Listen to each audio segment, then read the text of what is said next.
Welcome back to जागो लाहौर। जनाब, smog आज के शहरी मुआशरे का एक संगीन मसला बन चुकी है, जिसके इंसानी सेहत पर, हमारी मशत पर और हमारे माहौल पर मनफी असरात मुरतब हो रहे हैं। अब इस मसले के हल में माहौल दोस्त या ग्रीन बिल्डिंग्स एक मौसर किरदार अदा कर सकती है। अब ग्रीन बिल्डिंग्स इस तरह डिज़ाइन की जाती हैं कि इनमें एक तो जब तवानाई का कम से कम इस्तेमाल हो, यानी कि एनर्जी जो हम लाइट्स लगा रहे होते हैं वो कम से कम इस्तेमाल हो, कुदरती रोशनी ज़्यादा हो, हवादारी को ज़्यादा से ज़्यादा बरूए कार लाया जाए और माहौल को आलूदगी से महफूज रखा जाए। इसके अलावा सोलर पैनल्स के इस्तेमाल, बेहतर इंसुलेशन और सब्ज़ छतों की बदौलत बिजली की जो खपत है उसमें एक तो नुमाया कमी आएगी, जिससे यूटिलिटी बिल्स कम होंगे। उसके साथ साथ कम ईंधन इस्तेमाल होने की वजह से जो फ़ज़ाई आलूदगी है और स्मॉग है उसमें भी कमी वाक़ई होगी। लिहाजा ग्रीन बिल्डिंग्स या माहौल दोस्त बिल्डिंग्स के मॉडल को हम किस तरह अपना सकते हैं और इसका फ़ायदा मज़ीद क्या क्या हो सकता है, इस पर बात करने के लिए आज़म सईद साहब है जिन्होंने हमें ज्वाइन किया है, आर्किटेक्ट हैं, उनसे बात करते हैं। आज़म साहब, आपको वेलकम कहते हैं जागो लाहौर में। कैसे हैं आप? ठीक ठाक हैं? जी मैं बिल्कुल ठीक, अल्हम्दुलिल्लाह। आज़म साहब, जिस तरह की सूरत हाल है पूरे पंजाब की और बिलखसूस लाहौर शहर की जहाँ पर हम बैठे हुए हैं, जिस तरह का हमारा माहौल होता जा रहा है, बहुत ज़्यादा पोल्यूटेड सिटी हमारी होती जा रही है, तो इसमें हम ग्रीन बिल्डिंग्स या फिर जिस तरह माहौल दोस्त बिल्डिंग्स की बात की जा रही है, इसकी तरफ कैसे जा सकते हैं और ये मॉडल किस तरह ऑप्ट किया जा सकता है? थैंक यू वेरी मच जी, आपने मुझे इनवाइट किया और इस टॉपिक पे बताने का कहा, क्योंकि अभी लोगों को काफ़ी अवेयरनेस चाहिए इसकी, because of the current smog issue and so many other environment issues. Even a small house hold, छोटा सा घर हो, किसी का बड़ा घर हो, they all should be conscious about the environment and specially their health, क्योंकि हमारी हेल्थ ही सारी कनेक्टेड है एनवायरनमेंट से। तो कंस्ट्रक्शन करते हुए तो हम काफ़ी सारी चीज़ें मद्देनज़र रखते हैं, जिसमें जैसे भी आपने जिक्र किया कि सोलर पैनल्स हों और एलईडी लाइट्स हों और हीटिंग वेंटिलेशन का सिस्टम हो, लेकिन बुनियादी चीज़ जो है ना वो लैंडस्केपिंग है। कि आप अपना घर, आपका छोटा है या बड़ा है, आपका गार्डन छोटा है या बड़ा है, आप मैक्सिमम पौधे लगाएं। अच्छा, मैक्सिमम आप ग्रीन एरिया को करें आप प्रमोट, और उन पौधे लगाने से जब रोज़ आप उनको पानी देते हैं, जब रोज़ फ्लरिश होते हैं, तो एनवायरनमेंट ऑटोमेटिकली, जब वाटर वेपर्स हवा में जाते हैं तो आप सोचेंगे स्मोक किस तरह कंट्रोल होगी। आपके घरों में आपके ब्रीदिंग एरिया, सारा सिस्टम आपका जो है ना वो लैंडस्केप पे डिपेंड करता है। जब आप नया घर बनाते हैं तो आप जो मटेरियल सेलेक्ट करते हैं वो ऐसे मटेरियल हो जिनकी यू वैल्यू कम से कम हो। यू वैल्यू होते हैं बेसिकली हीट ट्रांसमिशन को कहते हैं, कि आपके घर में हीट ट्रांसमिशन कितनी हो रही है। जैसे ब्रिक्स का तो इस्तेमाल हम करते हैं, लेकिन ब्रिक्स के साथ पुरानी अगर आप बिल्डिंग में जाएं, फोर्ट में जाएं, बादशाही मस्जिद में जाएं, अंदरून शहर में जाएं, आप देखेंगे बड़ी थिक उनकी वॉल्स हैं, उसकी वजह से इंसुलेशन बड़ी अच्छी होती है, ऊंची छतें होती हैं। तो अब इकॉनमी हमारी ऐसी हो गई है कि हम इतना ज़्यादा अफोर्ड नहीं कर सकते, but what we can do is के कैविटी वॉल होती है, जिसमें कि जो हीट साइड होती है ना साउथ और वेस्ट से, वो सबसे ज़्यादा आती है। आप उस तरफ वो डबल वॉल बनाएं ताकि आपकी वो कम से कम हीट हो। अब आपको इनिशियली लगेगा जैसे कि वो एक्सपेंस ज़्यादा आ रहा है कि मैं डबल वॉल बना रही हूँ, लेकिन आपका एसी का बिल उतना ही कम हो जाएगा, आपके एसी के चलाने की ज़रूरत उतनी ही कम हो जाएगी, क्योंकि वो हीट प्रोटेक्शन हो जाएगी। इसी तरह सोलर पैनल्स का यूज़ आपने जिक्र किया है कि उससे भी एनर्जी कंजर्वेशन होती है। सबसे इम्पोर्टेंट हमारा ये है, जो हमारे घरों में आदत है कि हम खिड़कियाँ जो है ना बंद रखते हैं और हमारी खिड़कियाँ बहुत छोटी छोटी होती हैं। जी जी बिल्कुल ऐसे ही है। वो हर एरिया की, हमारे जैसे कराची है उसकी क्लाइमेट डिफरेंट है, जैसे लाहौर है उसकी डिफरेंट है। अब कराची में एक सबसे अच्छा जो कुदरती एडवांटेज है वो है लाइट ब्रीज चलती रहती है वहाँ पे। तो आप खिड़कियाँ ऐसी डिज़ाइन करें, ऐसी डायरेक्शन हो उनकी घर की और खिड़कियों की कि उसमें से हर वक्त क्रॉस वेंटिलेशन होती रहे। आप खिड़कियाँ खोलें, आप ताज़ा हवा आए जाए अंदर। वो जो स्टैग्नेंट पार्टिकल्स होते हैं, जैसे स्मॉग का आप जिक्र कर रही हैं, वो सारे फिर ट्रैवल आउट हो जाता है सारा कुछ, सही है। प्लस लैंडस्केप होता है जब आसपास, तो पूरा एनवायरनमेंट ही चेंज हो जाता है, एक हैबिटेट बन जाता है कि जिससे ग्रीन जो एरियाज़ हैं वो सपोर्ट करते हैं आपकी हेल्दी एनवायरनमेंट को। तो लाहौर में इसी तरह आपको पता है गर्मी बहुत होती है, हाँ। तो वैसे ही प्लांट्स होने वो चाहिए। उसके ऊपर भी बात करेंगे कि गर्मी का मामला है और उसमें किस तरह की हमारी सारी चीज़ें होनी चाहिए, ख़ासतौर पर अगर गर्मी से बचना है और सर्दी से बचना है। आज़म सईद साहब हमारे साथ ही मौजूद हैं, ब्रेक लेते हैं, मिलते हैं इस ब्रेक के बाद।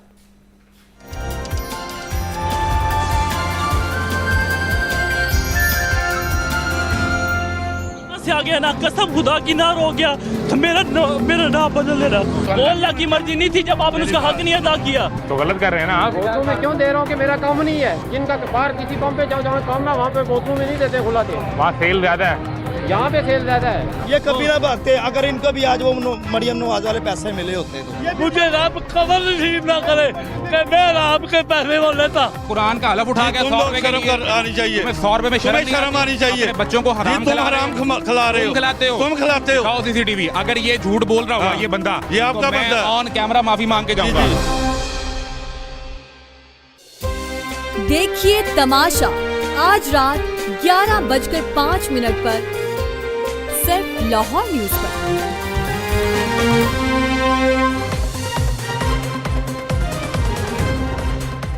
साल 2025 लाहौर हाई कोर्ट में 40,000 ज़ेर इल्तवा केसेस में नुमाया कमी रिकॉर्ड। LCA ग्राउंड को ओवल ग्राउंड की तर्ज पर अपग्रेड करने का फैसला।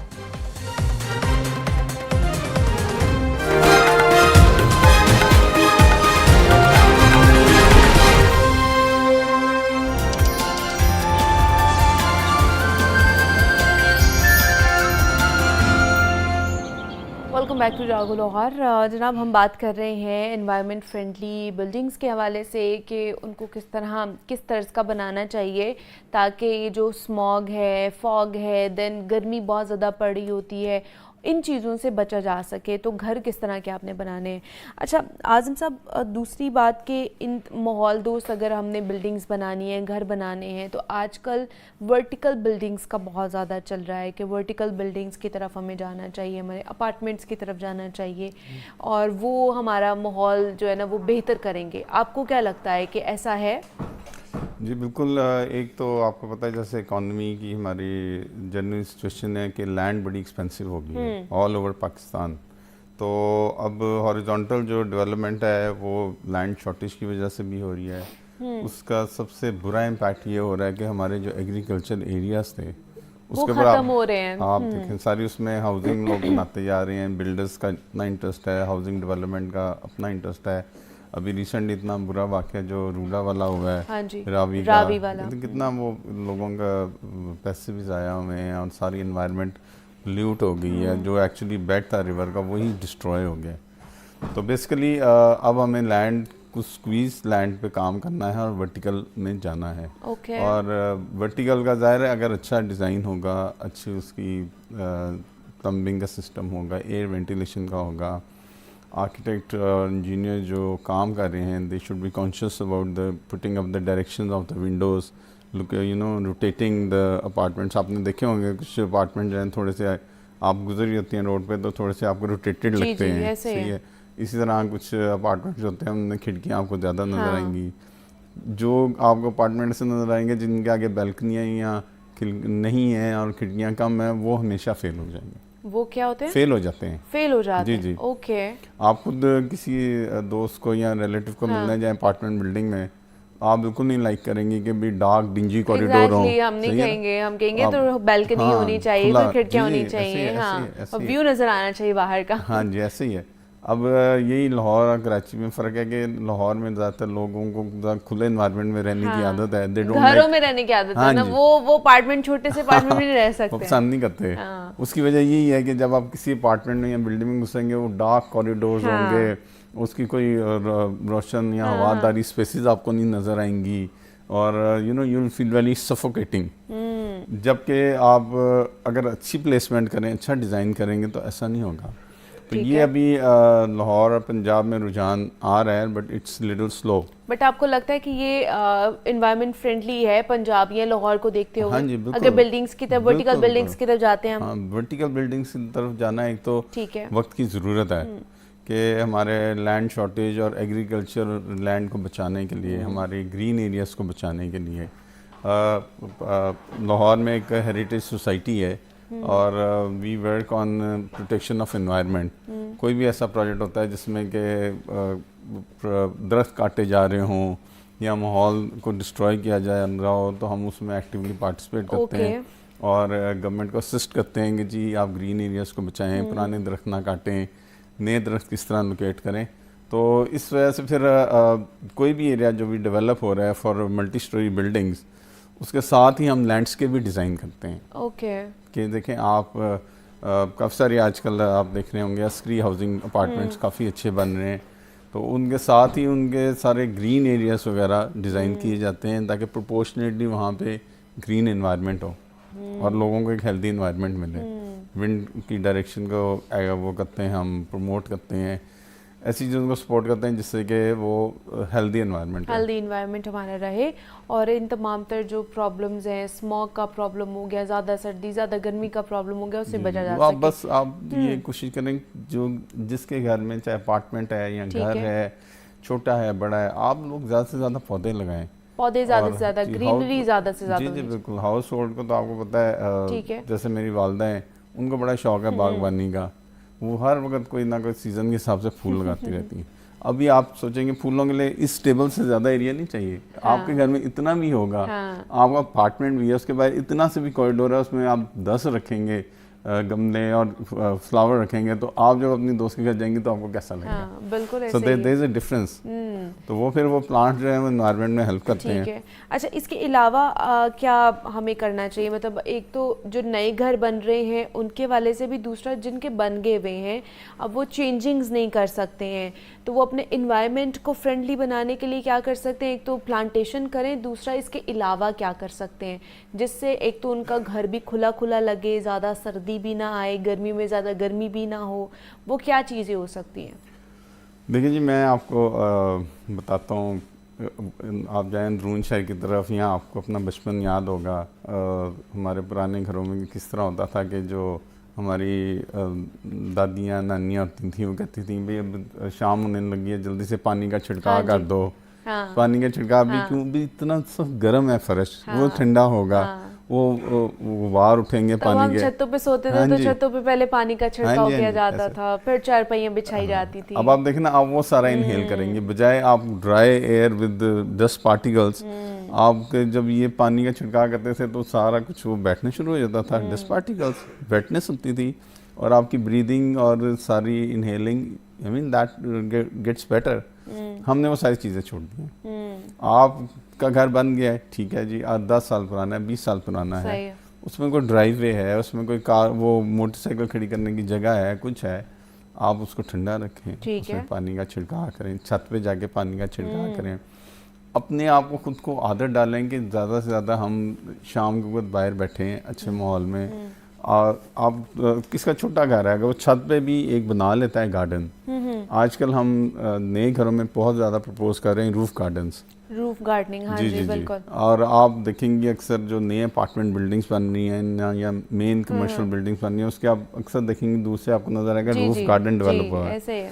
रूफ गार्डन का मकसद ही ये है कि एक तो बिल्डिंग को ठंडा रखेगा और ऊपर आपके एक बैठने के लिए इन्वायरमेंट होगी।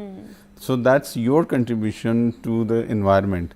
ओके, ठीक है, हम नहीं कहते भी हुकूमत ने ये नहीं किया, हुकूमत ने वो नहीं किया, तो मैंने क्या किया, मुझे ये भी देखना है कि मैं एनवायरनमेंट के लिए क्या कर। सो आई वुड सजेस्ट पीपल कि आप अपना रूफ गार्डन डेवलप करें, आप उसमें बैठे करें। हमने बहुत बुरी आदत पड़ गई है, सारा वक्त एसी में बैठे रहते हैं मोबाइल के साथ LCD के आगे। तो it's good, you know, you should sit in garden if you have a garden in the home. अगर नहीं है तो आप छत पे जाके बैठें, आप ताज़ा हवा लें, यानी अपनी लाइफ में ताज़गी को ज़्यादा से ज़्यादा प्रमोट करें। अच्छा, जो लोग ये नहीं करना चाह रहे हैं, रूफ गार्डनिंग नहीं करना चाह रहे हैं और अपने छत को फिर भी वो गर्मियों के लिए ठंडा रखना चाह रहे हैं, तो फिर वो क्या कर सकते हैं? आजकल मैंने सुना है कि कोई पेंट वगैरह या ऊपर कुछ ऐसी चीज़ें भी कर देते हैं जिससे आपकी जो रूफ है वो ठंडी रहती है गर्मियों में भी। जी जी, ऐसा है बिल्कुल। काफ़ी सारी पेंट कंपनीज हैं, उन्होंने केमिकल्स इंट्रोड्यूस कराए हैं जिससे कि आप जैसे भी आपकी पुरानी छत है, नई छत है, उसके ऊपर इंसुलेशन हो जाती है। आपका फर्स्ट फ्लोर सेकंड फ्लोर जो है वो रिलेटिवली ठंडा रहता है। और प्लस आप रूफ गार्डन नहीं बना सकते तो आप पौधे तो रख ही सकते हैं ना सही है। गमलों में, आप वो रखें पौधे वगैरह। और इंसुलेशन के बहुत सारे मटेरियल्स हैं, जैसे भी मैंने आपको कैविटी वॉल का जिक्र किया, डबल वॉल, तो आप उसके अंदर भी वो डाल सकते हैं इंसुलेशन मटेरियल सारा। फाइबर बोर्ड वो है, सॉरी जिप्सम बोर्ड है, उसका आप डालें, फॉल सीलिंग आप करें, बहुत सारा कूल करता है। और ये सब इंसुलेशन मटेरियल्स होते हैं जिसको घर में यूज़ जो करना उनको चाहिए, यूज नए घर किया जा में यूज़ सकता करना है। चाहिए। अच्छा, एक कॉलर है हमारे साथ, नूरुल इस्लाम है, इस्लामाबाद से उन्होंने कॉल की है। अस्सलाम वालेकुम। जी वालेकुम अस्सलाम व रहमतुल्लाहि व बरकातहू। कैसे हैं आप? शुक्र है अल्लाह का, आप सुनाएं। जी अल्लाह का शुक्र है। अच्छा, आजम सईद साहब से थोड़ा सा मैं एक इंफॉर्मेशन भी लेना चाहता हूँ। जी जी, बात करें। जी जी, मैं खुद भी जो है ना आर्किटेक्ट साइड पे काम कर रहा हूँ, और ऑटो कैड एक सॉफ्टवेयर है ना, आजम सईद साहब को पता होगा, उस पे मैं 10 साल से काम कर रहा हूँ। तो मैं खुद भी जो है ना उस पे मैप्स वगैरह कंस्ट्रक्शन साइड पे काम कर रहा हूँ। तो अभी रिसेंटली मैंने कुछ प्रोजेक्ट्स किए हैं ना, तो अभी जो आपके जो है ना मैंने सुना गुफ्तगू, तो सर आपकी बात तो ठीक है, आप जो बात कर रहे हैं ना, तो वो टाउन में बड़े बड़े घर होते हैं, लेकिन छोटे छोटे घरों पे मैंने प्रोजेक्ट्स पे काम किए हैं ना, तो वेंटिलेशन तो एक क्रॉस वेंटिलेशन होना चाहिए, और दूसरा ये है कि फ्लाई ऐश ब्रिक्स है ना, उससे भी फर्क पड़ता है। घर का जो सिस्टम है ना वो थोड़ा कूल होता है। और अभी रिसेंटली जो है ना एक घर था, मेरे पास प्रोजेक्ट था, तो वो शिकायत कर रहा था कि इसमें गर्मी का जो है ना वो शिकायत था। फिर उसके ऊपर मैंने चिप्स किया। अच्छा, तो चिप्स करके ना उसके बाद उसने कहा कि मेरा वो शिकायत खत्म हो गया। तो अगर हम ये चिप्स वगैरह इस्तेमाल करें और हम ब्रिक्स वगैरह, फ्लाई ऐश ब्रिक्स वो इस्तेमाल करें, और जिस तरह सर ने बताया कि यानी विंडो वगैरह का सिस्टम होना चाहिए। दूसरा, लोगों को मैं एडवाइस देना चाहता हूँ कि आपने अगर किसी टाउन वगैरह में घर लेना है ना, तो कम से कम कोशिश करें कि स्ट्रीट जो है ना वो बड़ा हो। अगर स्ट्रीट बड़ा हो ना तो फिर भी असर पड़ता है। ठीक। इसमें ये है कि देखें, जैसे भी आपने फ्लाई ऐश ब्रिक का जिक्र किया, एक हमारी यहाँ पे पंजाब की ज़्यादा जो है वो मिट्टी की ईंट जो बनती है वो ज़्यादा अच्छी समझी जाती है, क्योंकि वो मिट्टी जो है एक उसकी यू वैल्यू कम है काफ़ी, और उसकी वजह से ब्रिक जो कि मिट्टी से बनती है नेचुरल, वो ज़्यादा हीट को प्रोटेक्ट करती है। जो फ्लाई ऐश है ये बेसिकली सिंथेटिक मटेरियल होता है, इसमें थोड़ा सीमेंट और कंक्रीट होता है, तो इसकी यू वैल्यू है जो हीट वो अब्सॉर्ब ज़्यादा करती है, ठीक वो है। थोड़ा वो नहीं था। So anyway, I mean that's a good material. We should move into technology. There is no harm, but because in Punjab we have ample mud, इससे भट्टों पे ईंटें बनती हैं, वो ज़्यादा अच्छी है हमारे लिए। आप अगर वहाँ पे इस्लामाबाद और पिंडी में सारे फ्रेम स्ट्रक्चर बनते हैं कंक्रीट के, लेकिन अगर आप ब्रिक वो यूज़ करेंगे जब मिट्टी वाले, तो उसकी इंसुलेशन ज़्यादा होगी, ऐश फ्लाई की ज़रा कम होगी, लेकिन उसके साथ आप वो इंसुलेशन मटेरियल यूज़ कर लें आप, ठीक है, ये आप थर्मोकोल शीट यूज़ करें, तो आप डेफिनेटली उसकी भी इंसुलेशन अच्छी अच्छा। और दूसरा उन्होंने कोई चिप्स की बात की है कि छतों पे वो कर सकते हैं। देखें जी, ये हमारे भाई जो हैं ड्राफ्ट्समैन हैं, ये भी काम वगैरह करते रहते हैं, आर्किटेक्ट्स के साथ काम करते हैं, लेकिन जाहिर है हमें ज़रा अप टू डेट रखा जाता है, जो कि नीचे लेबर को कई दफ़ा इतना नहीं पड़ता होता। तो छोटे घरों में नॉर्मली ये होता है कि ये लेबर कुछ अपने भी सोच के हिसाब से करती है, लेकिन चिप्स वगैरह जो ऐसे मटेरियल हैं जो कि आप समझे सीमेंट बेस्ड हैं, कंक्रीट बेस्ड हैं, they are not good for insulation. तो ये अगर आप जैसे छतों पे ब्रिक टाइल ही लगाते हैं, वो मिट्टी की बनी होती है, और अगर आप उसके ऊपर कुछ करना चाहें तो आप चलें उसके ऊपर कुछ लैंडस्केप कर लें या कुछ और कर लें, लेकिन chips is not a very good material for insulation. तो आई वुड नॉट सजेस्ट कि आपका आर्किटेक्ट आपको गाइड करेगा जो भी आप घर बना रहे हैं, कि आप ऐसे मटेरियल यूज़ करें जिससे कि हीट ज़्यादा से ज़्यादा ब्लॉक हो, ठीक है। जबकि चिप्स और सीमेंट का जैसे अभी आपने जिक्र किया वो पेंट का, अभी अगर चिप्स हुआ होगा ना तो उस नीचे कमरे में ज़्यादा हीट आएगी, लेकिन अगर उस पर ब्रिक टाइल लगी होगी या पुराने ज़माने में कुनालियाँ रखते थे वो होगी, तो वो फिर हीट कम, वो हीट कम जो है ना अब्सॉर्ब करेंगे आपकी वॉल्स या आपकी छत। तो ये छोटी छोटी चीज़ें होती हैं जिनको अगर आप जिनका ख्याल रखें तो आप ये इन्वायरमेंट को बेहतर बना सकते हैं, अपने घर के अंदर वाला भी और बाहर वाला भी। तो उस पर हमने बात की थी इन्वायरमेंट फ्रेंडली बिल्डिंग्स के हवाले से। आज़म सईद साहब हमारे साथ मौजूद थे, आर्किटेक्ट हैं। आज़म साहब बहुत शुक्रिया, थैंक यू कि आप आए, इसके ऊपर बात की। ब्रेक लेते हैं, मिलते हैं इस ब्रेक के बाद। है।